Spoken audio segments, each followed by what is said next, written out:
Okay, it's 9:02. We can start. So hello everyone. Welcome to BG Friday seminar series today.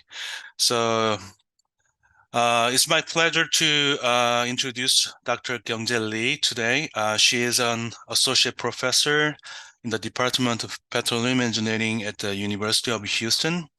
So before joining U of Houston in 2017, she was working as postdoctoral fellow of Lauren Berkeley National Lab since 2015. She received her PhD degree in petroleum engineering at the Texas A&M University and master and bachelor degree in energy resource engineering from Seoul National University of South Korea. So today she want to talk about identifying the production potential of lithium in shale reservoirs. So when you're ready, you can start. Thank you, Dr. Lee, for introducing me.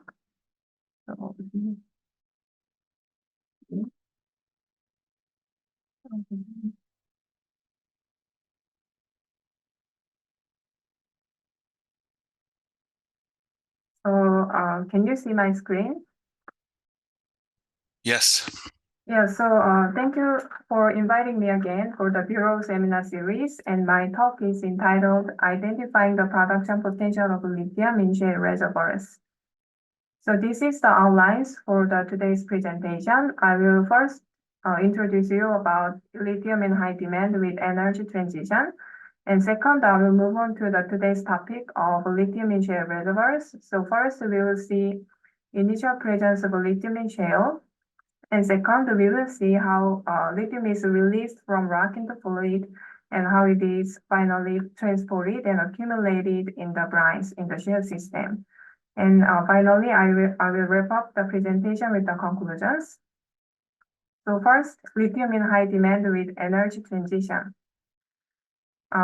So we will need to see the background of the energy transition. It's very clearly the climate change. So as can be seen from the left-hand side here, the temperature, the Earth's average temperature is increased more than 1 degree of Celsius from since 1880s. And also, the carbon dioxide level in atmosphere is increased from below 300 ppm, and now it's over 400 ppm. And from the NASA's data on the right-hand side, this level of CO2 is the one we've never seen in the Earth for a very long time. So it's very clear that we need to do everything to tackle the climate change. Then what is the energy transition and why lithium is so important? So energy transition is defined as the significant structural change in energy system.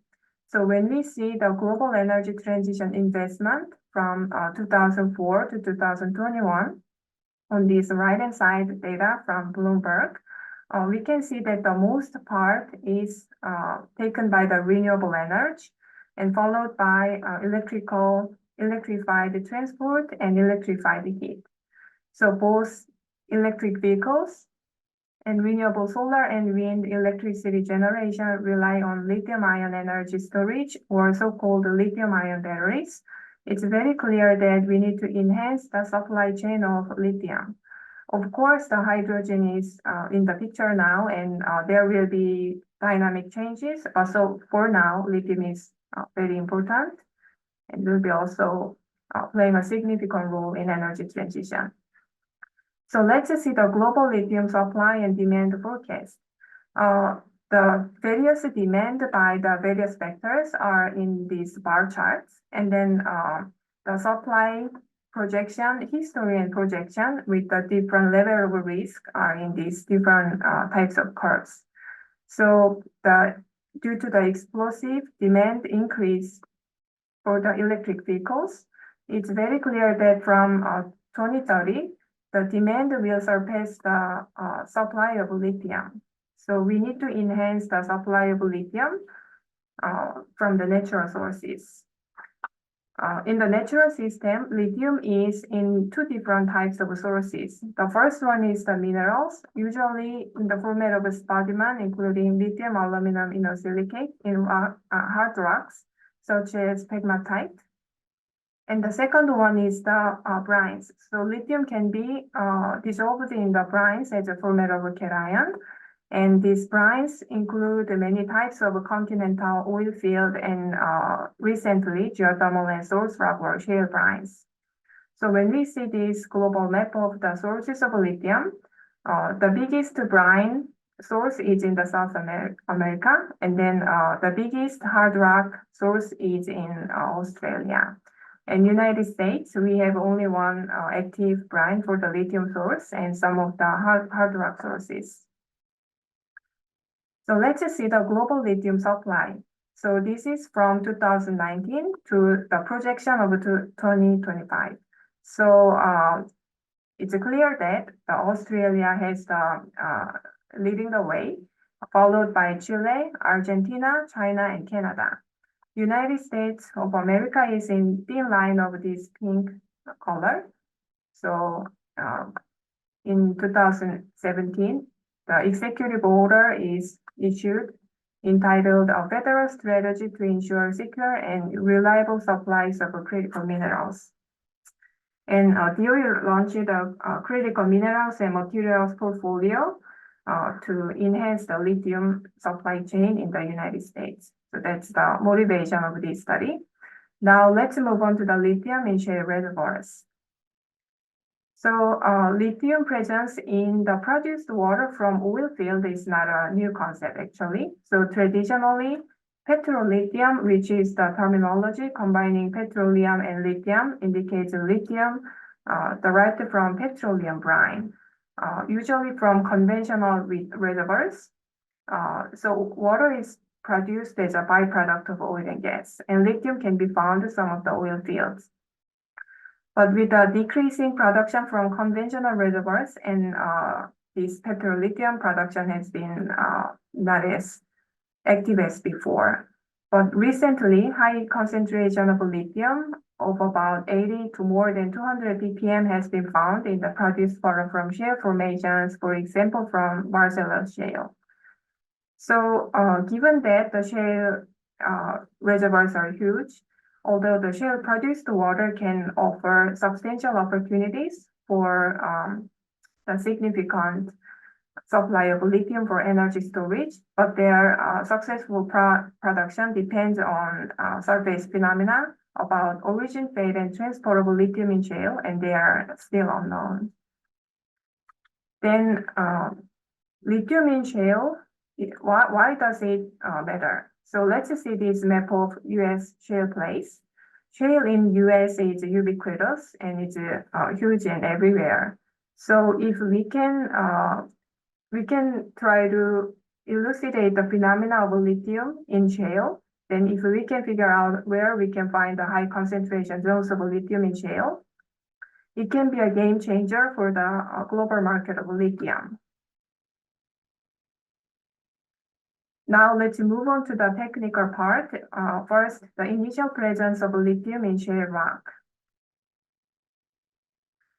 So at the beginning stage of my research, I was coming up with the hypothesis that lithium can be relevant to the organic matter,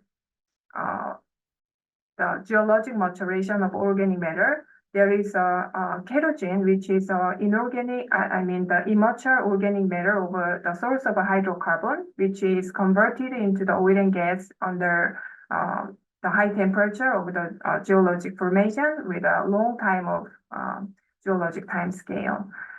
The reason of coming up with this idea about kerogen is that the kerogen maturation and fluid release is kind of a biggest event that shale can go through. So I investigated the total organic carbon, which is the kerogen amount or the solid immature form of the organic matter. And also I compared the lithium content in the solid phase.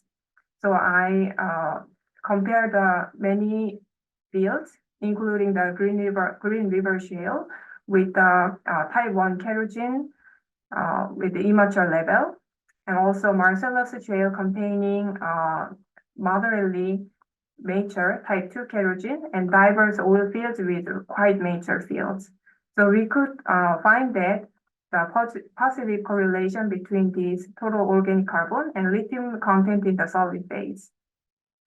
So I could come up with a more detailed hypothesis about shale contains significant amount of lithium originally, and it can be released during fluid rock interactions during the geologic process, such as hydrothermal reaction of minerals and kerogen maturation, and expulsion of these fluid into the surrounding pores and flow through the pores and accumulated somewhere in the shale brines.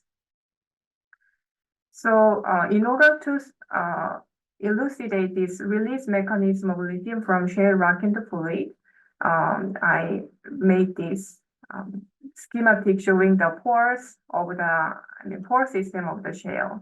So initially there is immature kerogen and various minerals. And given that the clay is the most abundant host of the lithium, I input clay as different separated mineral here. And when fluid rock interactions in geologic system occur, these lithium around the organic matter and minerals can be released.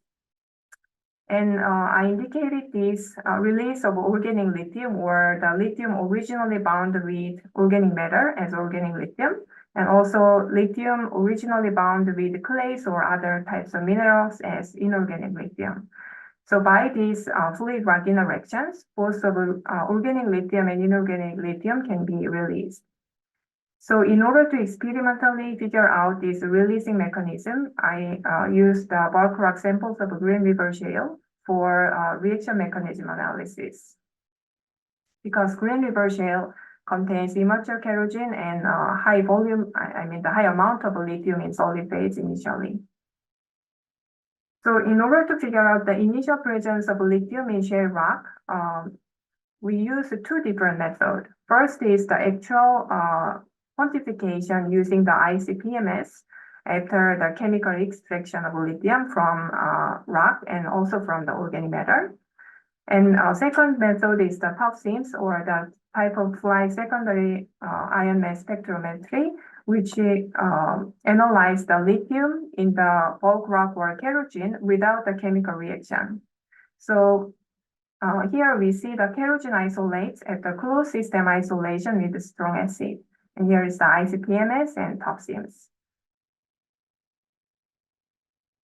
So after the ICP-MS analysis of the Green River Shale rock analysis, after the chemical extraction, we first analyzed the bulk rock of shale, and it shows more than 140 ppm of the lithium in the rock phase, the solid phase. So it's matching with the known values from the previous studies, published studies. And also we did the closed system isolation of kerogen using the strong acid. And after this isolation, we can see that only 1 ppm of lithium is around the, organically bound with the kerogen. And also in the extractable organic matter, such as bitumen, we have a lot less value of the concentration of lithium. So we can have some kind of conclusion that most of the lithium is inorganically bound, or acid extraction during kerogen isolation removed the organically bound lithium. So we don't know which one is correct yet. So we applied top seams analysis for non-destructive analysis of lithium presence in bulk shale rock and isolated kerogen. So this top seams analysis has been done at the Rice University around the University of Houston. And it's showing the bulk rock profiles. So we can see that the lithium is cation format. And also we can see different lithium elemental associations, or the molecules. So there are various types of elemental associations containing lithium, but we can see that this lithium cation in the solid phase of a Green River bulk shale rock is the most abundant format. So when we see the area norm of the ion intensity through the top seams profiles, we analyzed the 3 bulk rock samples and also 3 isolated kerogen samples. So this abundant cation of lithium is around in the bulk rock, and in the kerogen it's very little amount. And also the various elemental associations, including lithium, can be seen in blue of the bulk rock and red of different kerogen samples. So some of the organic sources, we can see that kerogen has some various lithium elemental associations, but still this number is insignificant. I mean, a sparse amount in comparison with this lithium cation. So we could confirm that the most of the lithium presents as inorganically bound lithium, and the format will be the lithium cation. So that's the findings from this first study of initial presence of lithium in shale. So we could find the abundant lithium in shale rock in the immature kerogen bearing shale of Green River Shale more than 140 ppm.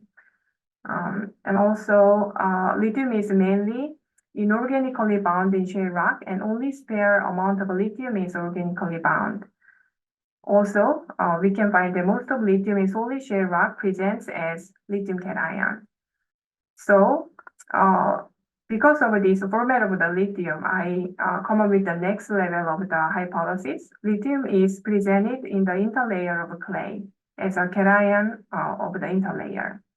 Then we can figure out release of lithium from the solid into fluid using the hydrothermal reaction for elucidating this mechanism. So the next step is about this release mechanism. So release of lithium from rock into fluid through the hydrothermal reaction. Again, we will be now actually analyze this releasing of lithium into fluid from the rock. So before going on with the hydrothermal reaction, we wanted to actually check the lithium amount from the produced water from the shale reservoirs containing kind of a major level of kerogen, so that we can confirm lithium is some significant amount of lithium is already expelled into the fluid. So we analyzed the produced water from Marcellus Shale, and we have 2 different locations of this sampling. And from these 2 types of analysis, we analyzed by ion chromatography and figured out that lithium has significant concentration of about 139 and 98 ppm from both 2 different samples. And also, it's clear that we have a significant amount of calcium ions initially from the reservoir. And I mean, this after maturation and everything, fluid and rock interactions. And also we can see that potassium and magnesium, sodium ions abundance as well.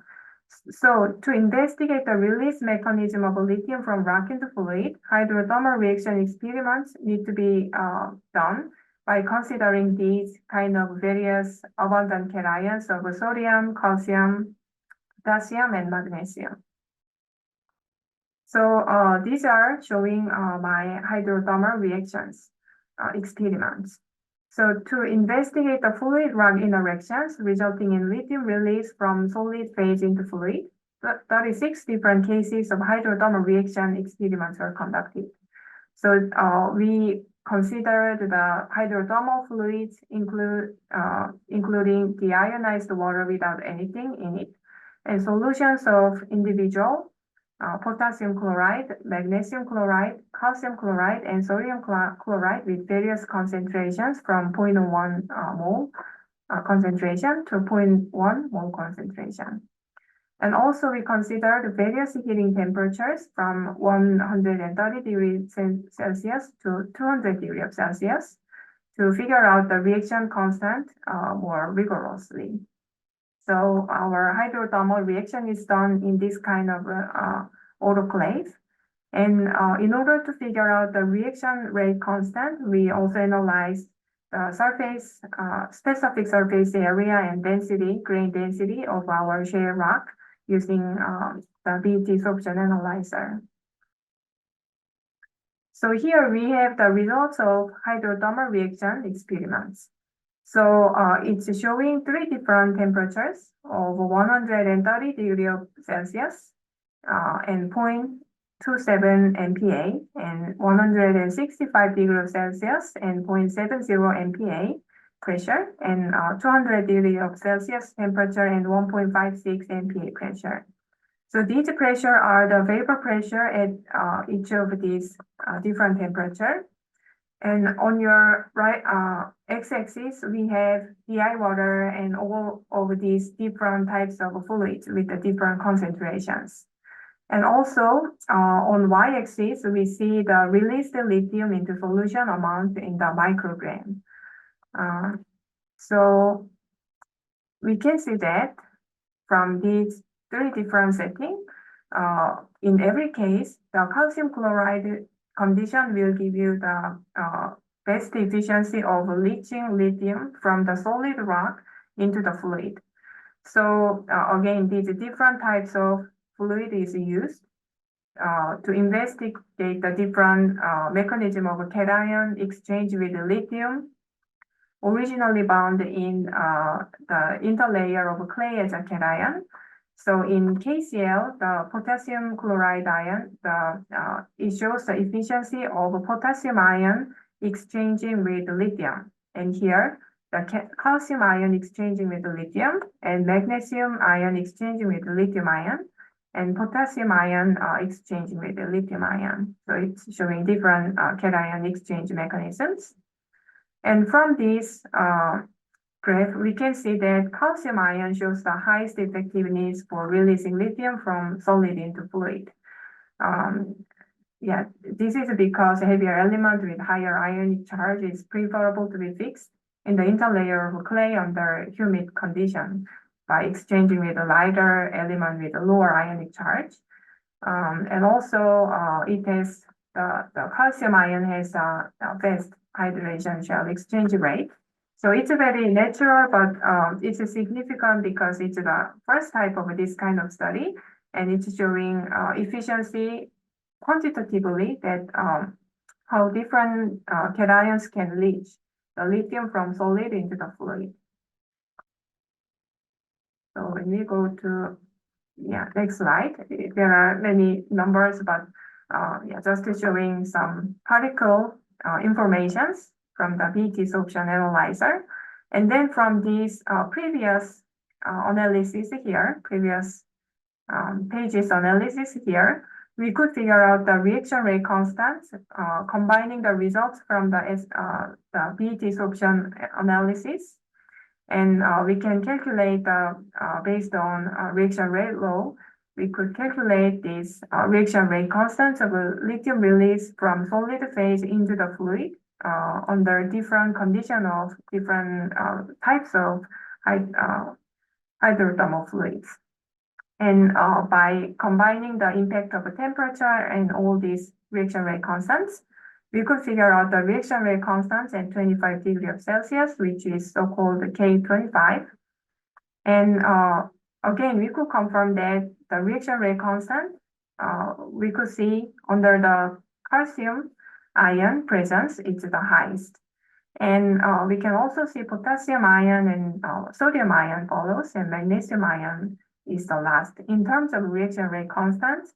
But we need to note that the lower value of these calculated K25 in the case of magnesium ion presence than the case of other ions of this potassium or the sodium ion was mainly caused by the higher ionic charge of magnesium, but it doesn't necessarily mean the lower efficiency of magnesium ion to release lithium into fluid, because as we can see here, in some case, magnesium ion shows higher efficiency than other kind of ions of potassium or sodium ion.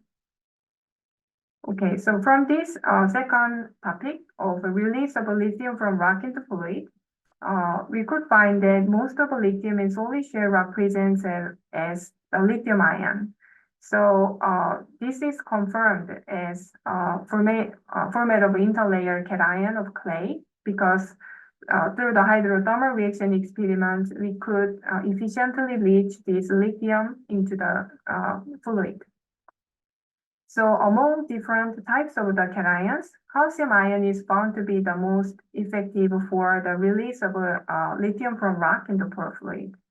And also, I didn't show the rate percentages previously, but when we calculate the rate percentages of release the lithium from rock into fluid, it is ranged about at the lowest efficiency, it's below 1%. In case of 130 degrees of Celsius, 0.27 MPa, and 0.01 molar concentration of sodium chloride solution. So it's the most inefficient case.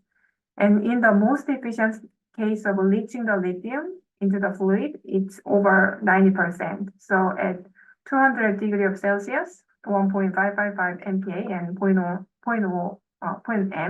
m calcium chloride solution. So yeah, this is very significant number. And we could figure out that calcium ion is the most important thing in the fluid phase composition. So now we can move on to the third topic of the transport and accumulation of these released lithium in the shale brines. So our objective is to figure out the high concentration of zones of lithium in the shale brines. So as well as release of this lithium into the fluid, the transport and accumulation is also important. So it's showing the multi-scale modeling approach that we are taking. So we are combining this multi-scale modeling approach with the experimental characterization. So we already see our initial presence of lithium and release mechanism of lithium into fluid through the experimental characterization of fluid and rock interactions. And next step is we will be applying this reaction mechanism into the small scale, pore scale simulations to figure out the impact of fluid rock interactions of lithium transport. So we want to see how much of lithium will be more released during transport by the fluid rock interactions and or mineralized during the transport. And finally, we want to combine these findings from experimental characterization and findings from micro scale, the pore scale findings into the Bayesian scale simulations to quantify the lithium accumulations in the Bayesian. So this slide shows the pore scale modeling approach of lithium in shale. So we are using the open form in this case, and then this is the CFD tool, and we want to figure out the subsurface pore scale phenomena of fluid rock interactions describing the release and transport of lithium. Release means that lithium dissolution from the solid phase into the fluid during the transport of water. And lithium mineralization means that lithium originally dissolved in water, but it's attached on the rock surface. So we are gonna consider this kind of concept. And right hand side, I will not go into the details, but it's just showing the numerical algorithm of how we are solving our mathematical equations, the PDE, like how we assign our reaction and the diffusivity and all kind of different information for the rock and fluid. And like we are calculating concentrations in both phase of fluid and solid and calculate the velocity of the fluid. And finally, we can have our interest of a reactive transport of the characteristics of lithium. And here we have some equations for pore scale reactive transport modeling. Yeah, again, I will not go into too much details about this mathematical part, but the basic idea is that we are using Darcy-Brinkman-Stokes momentum equation to consider the fluid transport both in the free zone of the fluid and also the interface of a fluid and solid. And also we are considering advection diffusion mass balance equation to figure out the concentration of lithium and other types of components as well. And we consider the reaction rate law based on chemical reaction and reaction rates. So we are considering the various geometry models to figure out reactive transport characteristics of lithium. So this is from the paper currently under review. So please understand that I cannot show too much quantified results here. But the thing is that we are considering this kind of ideal grain model and also some synthetic porous media model to figure out the reactive transport properties of lithium, such as mass fraction of lithium in fluid and also effective diffusion coefficient of lithium as a function of a different temperature and also different porosity, so that we can have some kind of a generalized idea from this pore scale modeling.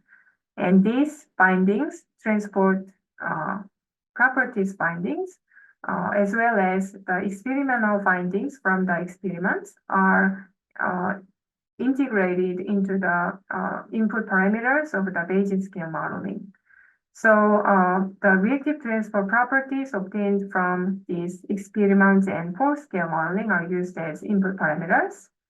And also similarly to the pore scale modeling, we need to solve the series of partial differential equations such as fluid flow, mass balance equation, energy balance equation now, and also kinetic mineral dissolution and precipitation equations.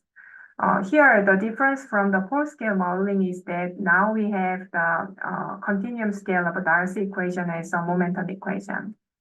And we are gonna use the conceptual geologic model mimicking Marcellus shale to figure out the final accumulation of lithium in the basin. And yeah, here I just try to show some initial aqueous and mineral compositions. So aqueous species, we have these different types of complex species, including lithium and then calcium, magnesium, sodium, and potassium as our major cations. And also we have some anions as well, and hydrogen. So initial composition of them are set as minimum amount, computationally stable minimum amount, because we wanted to see how much of the lithium is released by the fluid rock interactions for a long time of geological condition and geological time scale. So the mineral compositions, we consider just heterogeneous condition everywhere, including lithium montmorillonite, which is one type of clay, expandable clay, where lithium can be in the cation, interlayer cation of these crystals of montmorillonite. And then also we are considering other types of minerals, including quartz, pyrite, or calcite, others. So these are just assumed to be inactive in this case, because we wanted to focus on the cation exchange of lithium and other types of cations to figure out lithium accumulation in the shale brines. And so the most active reactions are the dissolution of this lithium montmorillonite and the precipitations of these different types of minerals of potassium, calcium, magnesium, and sodium montmorillonite. And we need this, and also this initial composition is from initial lithium presence, as we found is 140 ppm. So it's giving the volume percentage of this rock as 2.25 volume percentage. And also all these reaction parameters, such as the reaction rate constant at 25 degrees C, activation energy, and the specific surface area, those are coming from our experiment. So for the potassium ion dominancy, calcium ion dominancy in the pore fluid, I mean, those are in pore fluid, and also magnesium ion dominancy in pore fluid and sodium ion dominancy in pore fluid. We have different sets of these reaction rate constant. And also we have activation energy and then the specific surface area from literature regarding this montmorillonite. And these are the dissolution parameters and precipitation parameters of this new type of montmorillonite generated by the cation exchange of lithium in originally in the clay, but and these mean the cations in the pore fluid initially. So our end product will be these different types of montmorillonite in case of these different dominancy of the ions in the pore fluid initially. And initially, we considered 0.01 molar concentration for each of the dominancy of potassium, calcium, magnesium, and sodium. So we considered 4 different cases. So this one shows the result of our Bayesian scale modeling. So we can see that under different dominancies of these ions in the pore fluid initially, in case of where the calcium ion was dominant in the pore fluid, we can find that after a long time of geological time and after the fluid rock interactions, transport and accumulation, everything, we could find that lithium concentration is 135 ppm. And potassium ion dominancy in the initial pore fluid, we find around 37 ppm and around 90 ppm in the magnesium ion dominancy and 12 ppm in sodium ion dominancy. So we can find that it's very critical with what type of cation is initially presented in the pore fluid for the lithium ion concentration in the current base, so that we can find that if the system is calcareous, then it's the better for the lithium production. And the reason of the different colors of these and these are because here is the lower position than this one. And also it's a homogeneous setting everywhere. So it's also showing homogeneous values of lithium. It's a horizontal view. So we need to validate our computational results with the actually measured brine compositions. So as I showed you previously, we can find that the calcium ion was really dominant in our system. So in our system, it's like this, the first slide, calcium ion dominance. As we saw, 135 ppm of lithium in the brine in these days. So as it can be seen, we have a very good match of these actually measured value of brine compositions and our computational results, integrating everything from experiment to the small scale and Bayesian scale transfer models. Then this value of around 100 ppm to 140 ppm of lithium in the brines. So is it really feasible? So I wanted to show this plot from 2021 publication. So this is showing your resources in M tons on your 10 to the 6 tons on your x-axis. And also on the left y-axis, we have a lithium concentration in sedimentary formation and brines, in ppm. So our Marcellus Shale, as an example, is in the Appalachian Basin. So we can see that, and also confirmed from our integrated experiment and modeling results, it's in the kind of a high values of the around 100 and multiple 100 ppm of the lithium in brines. So it's above the average of these sedimentary brine compositions for the lithium. And of course, they are not comparable to the hard rocks, but hard rocks, the lithium extraction from hard rocks has environmental and environmental issue because of a too high energy density and then too much usage of the acid. So if we can produce lithium from good high concentration of brines, that will be good for the environmental and economic view. So anyway, this shale rock brines shows good competitive nature in terms of these concentrations and also in the resources. And also, when we have a lithium concentration in seawater, it's about 0.1 to 0.2 ppm. This 140 something ppm is kind of a comparative value for the lithium extraction from brines. So, yeah, so the findings from this transport and accumulation of lithium, we used the reaction transport characteristics of lithium in shale have been quantified through pore scale modeling. And also, these findings from experimental characterization and pore scale modeling are used for basin scale modeling mimicking Marcellus shale system. And we could show the more than 130 ppm on the calcium dominancy in pore fluid through our integrated modeling and experiments. And it's showing great match with actually measured values from the brines. So the conclusions, more general view. So I am seeking to identify a new source of lithium in shale reservoirs.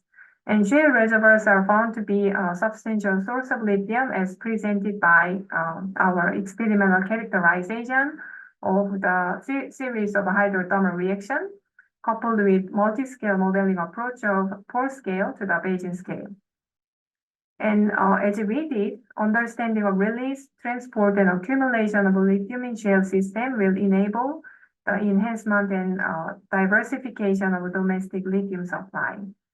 And we are providing the paradigm shift to turn the shale brines into source of lithium. That's my conclusions.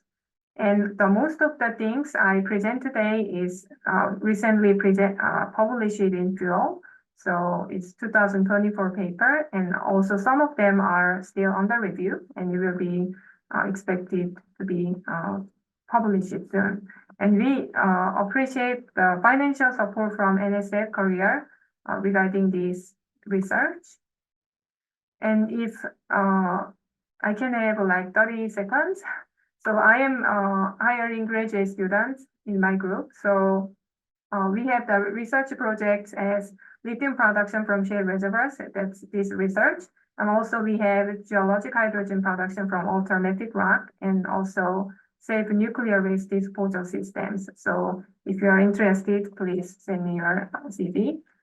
And thank you so much for your attention. Any questions and comments? Excellent talk.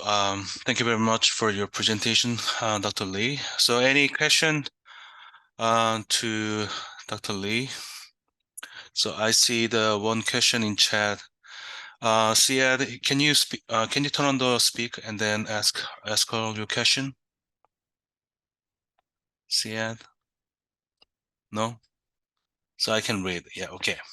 So excellent seminar. On slide 25, you showed that lithium extraction goes up from 0.97%. So I missed chat. Yeah. To 94% with an increase in temperature from 130 Celsius to 200 Celsius. What is the extraction at the temperature in between?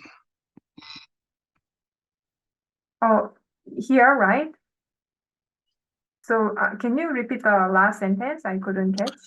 What is the extraction at the temperatures in between? This is Also, we just 25. Sorry. Can you ask Said? Yes, the slide 25, I think, I mean, my number is wrong. The extraction goes from 0.97% to 94% as you increase the temperature from 130 to 200. So what happens in between those two temperatures? Yeah, so yeah, we just because of the limited amount of the sample, we just pick those three temperature, and yeah, it would be great if we could do more experiment between these different temperatures, but our approach was that calculating the reaction rate constants in these different temperature and concentration, and then figure out this the reaction rate constant at 25 degrees C. Okay. So yeah, it's quite coarse. Yeah, I admit. Thank you. Yes, Thank you. yes. So Julio, Good morning, Professor. My name is Julio. I'm a grad student under Dr. Torres Verdin at the University of Texas. I was just wondering, thank you for your presentation. I see that you showed results mostly for the Marcellus Shale. However, recently publications are also showing higher concentrations of lithium in the Arkansas Smackover Formation. Do you think that perhaps the Haynesville Shale has similar behavior as your findings? Oh, so your question is about the Marcellus Shale and the Green River Shale. Would you repeat again? Yes, my question Yeah, is, do you think that the higher concentrations of lithium in Arkansas and Texas yeah. are also due to the Oh, okay, interaction okay. with Ye- Haynesville? Yeah, so actually, yeah, Arkansas is better, but Texas has a lower concentration of lithium. It will be different actually, but because the pore cation in the pore fluid will be different, and then the rock mineralogy will be different. But as it can be seen, the lithium, when we assume the lithium is still presenting as a cation, interlayer cation of the shale, especially the clay, then the reaction and then reaction mechanism will be quite similar. So it will be, it depends on the field, but yeah, it will be depending on other types of minerals and then the pore fluid. A similar approach can be applied to figure out. Okay, thank you. okay, Economides, can you ask? Yes, thank you. Can you hear me? Yeah. Yes. So I'm so glad that I was able to attend this. I had trouble on my PC, so I had to get a different device. So correct me on this if I'm wrong, but I'm thinking that Marcellus water production is quite low. Yes. And so I'm wondering if you think lithium concentration might also be exceptionally high. I mean, it's still low, but it is higher range in formations that actually have high water production. And Permian Basin comes to mind with that question, but it's oil. So this is something that you think belongs only with gas prone shale, or could it be also with liquid prone shale? I think it's more relevant to mineralogy than the fluid phase. So yeah, I think that this methodology can be also applied to the oil reservoir. And yeah, in Permian Basin, but unfortunately, the lithium is around 10 ppm. It has a high water production, but very little amount, I mean, not very little, but lower concentration of lithium. So yeah, it can be applied to the oil field as well, shale oil case as well. But we need to Okay, see. so this one Yeah. you know, okay, because Yeah. I was curious about the Haynesville as well, the other Right. question. But if you want water production, it's Permian Basin. Yes, yes, that's right. Yes. Okay, Sean.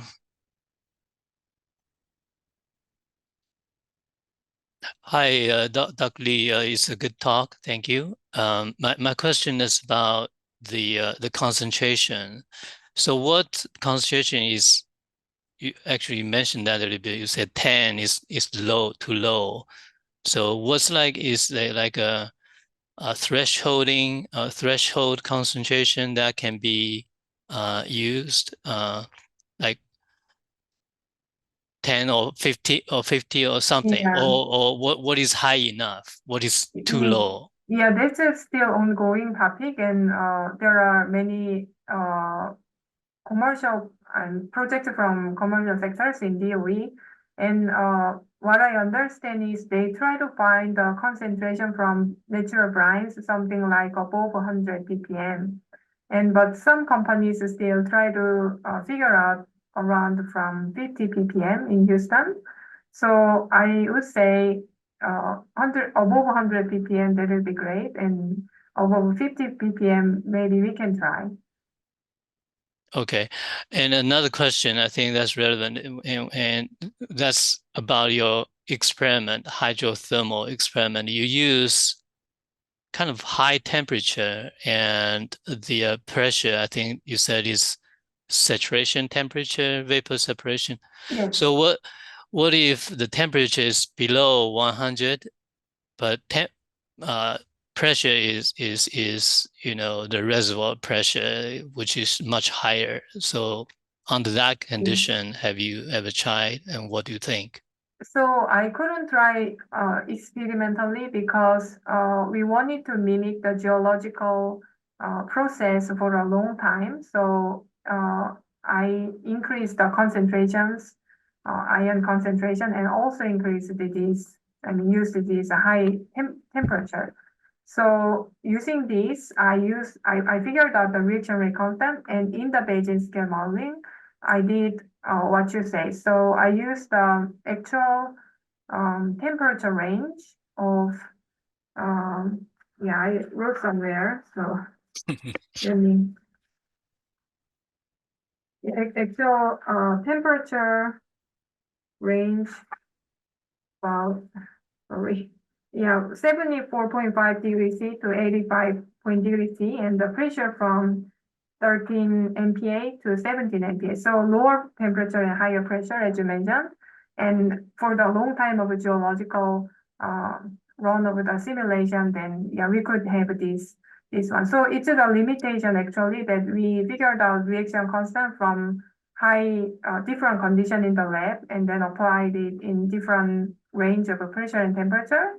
But otherwise, we cannot figure out the reaction rate constant through the lab work. Okay. Thank you.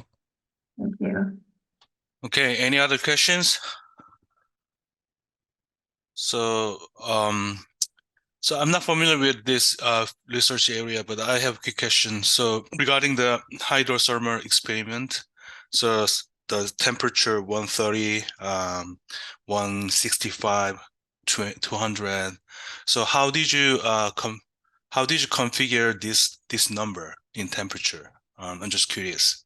Yeah, so we did the preliminary run. Actually, we ran very high temperature with 370 degrees C to also see the kerosene pyrolysis as well. But we could find that it's a little bit difficult to figure out the lithium release at that high temperature. So we also wanted to see this hydrothermal reaction of clay. So these values are for the hydrothermal reaction of clay. It's a very well-known temperature for where kerosene can be going through the synthesis or the transformation.